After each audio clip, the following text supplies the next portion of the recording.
You wake up every single morning and there it is again, that sticky, stubborn feeling in the back of your throat. You cough, you clear your throat, you try everything, but it just won't budge. Sound familiar? Well, I'm about to tell you something that might surprise you. Most people think this is just a normal part of getting older, but what if I told you that the real cause of that persistent phlegm has nothing to do with your age at all? What if there's actually a hidden culprit that doctors often overlook, and once you address it, that annoying sensation could disappear for good? That's exactly what we're going to uncover today. I'm Dr. Weston, and over the past 15 years, I've worked with thousands of patients who've dealt with this exact frustration. I've seen people try everything under the sun, cough drops, expensive medications, all kinds of home remedies, only to find temporary relief that never lasts. But here's what I've learned. When you understand what's really causing the problem, the solution becomes so much simpler. Today, I'm going to walk you through the actual reasons why this is happening. And more importantly, I'm going to give you a practical plan that targets the root cause, not just the symptom. And the best part, most of these solutions are completely natural. Let me be honest with you. I know how frustrating this is. I understand how embarrassing it can be when you're trying to have a conversation and you need to keep clearing your throat. I've had patients tell me it's affecting their confidence, their social life, even their ability to enjoy time with grandchildren. But the good news is, you don't have to live with this. And it's definitely not something you just have to accept as you get older. Before we dive deeper, I'd really appreciate it if you could take a moment to like this video and subscribe to the channel. It helps me reach more people who need this information, and it means the world to me. Now let me start by explaining what's actually happening in your throat. Here's something most people don't realize. That phlegm you're experiencing isn't your enemy. In fact, it's your body trying to communicate with you. It's a signal that something is out of balance. The medical term is mucus, and believe it or not, mucus serves a really important purpose. Think of your respiratory system like this. Your airways are delicate and sensitive, and they're covered with a protective layer of mucus. That mucus acts like flypaper, trapping dust, pollen, bacteria, and viruses before they can cause real damage. Without it, you'd get sick constantly. But here's where it gets interesting. Your body has tiny little structures called cilia. Imagine them as millions of microscopic brushes that are constantly sweeping that mucus upward toward your throat. Once it reaches your throat, you swallow it without even noticing, and your stomach acid takes care of the rest. This whole process is perfectly designed. Normally, you don't feel a thing. So what goes wrong? Well, the problem shows up when one of two things happens. Either your body starts producing too much mucus, or the mucus becomes too thick to move properly. Imagine a highway with traffic. If there are too many cars, traffic backs up.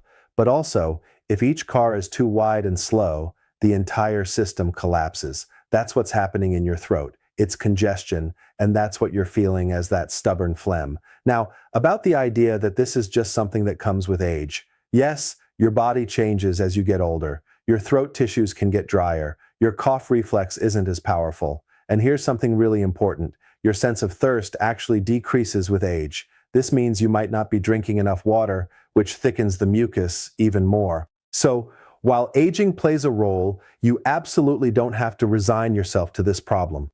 There are specific causes and there are specific solutions. Let me tell you about the first major culprit that most people never suspect. I call it the silent saboteur, and it's something called silent reflux. Now, when you hear the word reflux, you probably think of heartburn or that burning sensation in your chest, right? But silent reflux is completely different. It's sneaky. Most people with silent reflux don't feel any burning at all. Here's how it works. Between your esophagus and your stomach, there's a valve that's supposed to keep stomach acid down where it belongs. As you get older or develop certain habits, that valve can weaken. When it does, stomach acid doesn't just sit in your stomach anymore. The vapors of that acid, along with digestive enzymes, can travel up and irritate your throat and voice box. Your throat isn't designed to handle that kind of attack, so what does it do? It defends itself by producing extra thick, sticky mucus to protect the delicate tissue.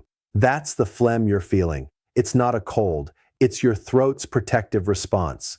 I had a patient named Robert who was 74 years old. He'd been dealing with a constant raspy voice and that need to clear his throat all the time for almost 2 years. He'd seen multiple doctors, had all kinds of tests, and they just kept saying it was age-related. But when I looked deeper, I identified the classic signs of silent reflux. A hoarse voice, especially in the morning, the constant need to clear his throat, and that sensation of having something stuck. The thing was, he didn't have any heartburn at all. We made some specific dietary changes, adjusted his eating schedule, and within a few weeks, that stubborn phlegm started disappearing. If you have a hoarse voice, especially when you first wake up, a persistent need to clear your throat, a chronic dry cough that gets worse when you lie down, a sensation of having a lump in your throat, or a bad taste in your mouth when you wake up, there's a good chance silent reflux is your culprit. The second major cause is something I call the invisible drip. It's post-nasal drip. Imagine having a leaky faucet running into your throat 24 hours a day. That's post-nasal drip. Mucus is constantly dripping from the back of your nose down into your throat, which irritates it and creates that sensation of always having something to swallow or cough up. The tricky part is that you might not even notice your nose is running. You might not feel congested at all. The only symptom could be that persistent phlegm. What causes this? Often it's allergies. And I'm not just talking about seasonal allergies. Many people develop sensitivities to things in their home like dust mites, mold, or pet dander, and that keeps them in a constant state of inflammation and dripping. Sometimes it's non-allergic rhinitis, where your nose gets irritated by temperature changes, dry air, or strong smells like perfume or smoke. And sometimes it's chronic sinus inflammation, where mucus keeps dripping down into your throat. If your phlegm comes along with sneezing, a itchy nose, or gets worse in certain environments, post-nasal drip could be exactly what you're dealing with. Now let me tell you about something so simple that it's almost shocking how much it matters: dehydration and dry air. This is a cause that so many people overlook. Here's the thing about mucus. It's mostly water. If you're not drinking enough, your body starts reabsorbing water from everywhere, including your mucus. When that happens, your mucus gets thick, sticky, and hard to move. It piles up in your throat not because there's more of it, but because it's so dense that your body can't clear it. This is especially relevant for people over 60 because your sense of thirst really does decrease with age. Some medications, like water pills for blood pressure, actually increase how much fluid you lose. And then there's the environment. Winter heating and summer air conditioning both dry out the air around you, which pulls moisture right out of your throat and makes everything worse. Here's a quick way to check. Look at your urine. If it's dark yellow or amber colored, you're definitely not drinking enough water. That's one of the most common reasons I see this problem get worse. I also need to mention something more serious that we should talk about honestly. If you've ever been a smoker, even if you quit years ago, you could have chronic bronchitis or COPD. This is important. In this condition, your airways are constantly inflamed and your body produces abnormal amounts of thick phlegm. It's that smoker's cough you hear about, especially in the morning. But here's the difference. This phlegm comes from deep in your lungs, and it often has a yellowish or greenish color. If you've been a smoker and you have a persistent cough with phlegm and shortness of breath, you really do need to see a doctor. Early diagnosis makes a huge difference. There's one more cause that people often don't think about, but it's really important, especially if you're taking multiple medications. Some drugs actually cause phlegm as a side effect.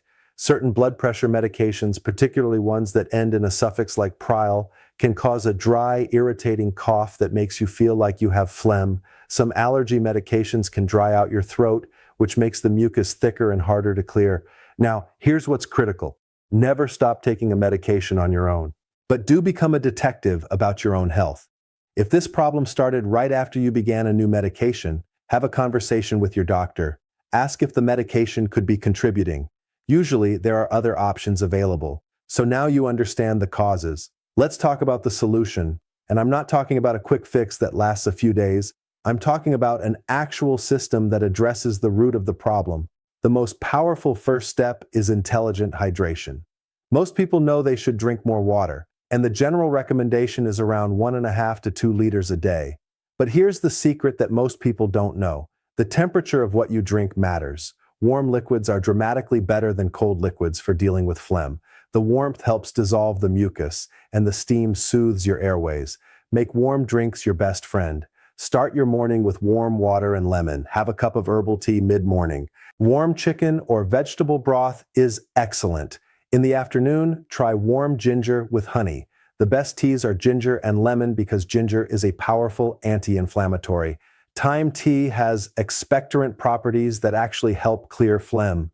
Peppermint opens up your airways, and chamomile with honey calms your throat while the honey soothes the irritation. Try to have something warm every few hours. This one change alone can bring remarkable results. I've had patients tell me this made more difference than anything else they tried.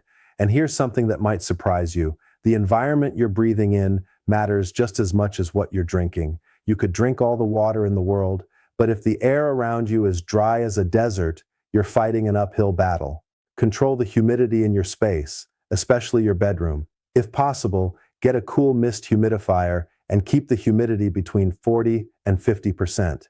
You'll notice you wake up with significantly less congestion. Make sure to clean your humidifier regularly to prevent mold and bacteria buildup. If you don't have a humidifier, try this. Before bed, turn on a hot shower, close the bathroom door, and breathe in the steam for 10 to 15 minutes. It's one of the most effective things you can do. Or try the bowl method. Pour boiling water into a bowl, drape a towel over your head, and inhale the steam. Just be very careful not to burn yourself. Even something as simple as placing a damp towel in your room at night can help release moisture into the air. Now let's add some direct techniques to clean and soothe your throat. Saltwater gargles are a home remedy backed by real science. Mix half a teaspoon of salt in a glass of warm water and gargle for 30 to 60 seconds 2 or 3 times a day. The salt helps draw excess fluid from inflamed tissues and flush away phlegm. Pure honey is also remarkable. It creates a protective coating that calms irritation. A teaspoon before bed can reduce nighttime coughing. And if you suspect post-nasal drip, saline nasal rinses could genuinely change your life. Use a neti pot or a saline spray to flush mucus and allergens from your sinuses. This is important. Always use distilled or boiled water, never tap water. Now we target the specific causes. If you think silent reflux is your problem, the most important thing is to elevate the head of your bed. Place blocks or thick books under the feet at the head of your bed so the whole bed slopes up about 6 to 8 inches. Gravity will keep acid where it belongs. Don't eat anything for 3 hours before bed. Avoid your trigger foods. The common ones are spicy foods, fatty foods, fried foods, chocolate, caffeine, carbonated drinks, alcohol, and acidic foods like tomatoes.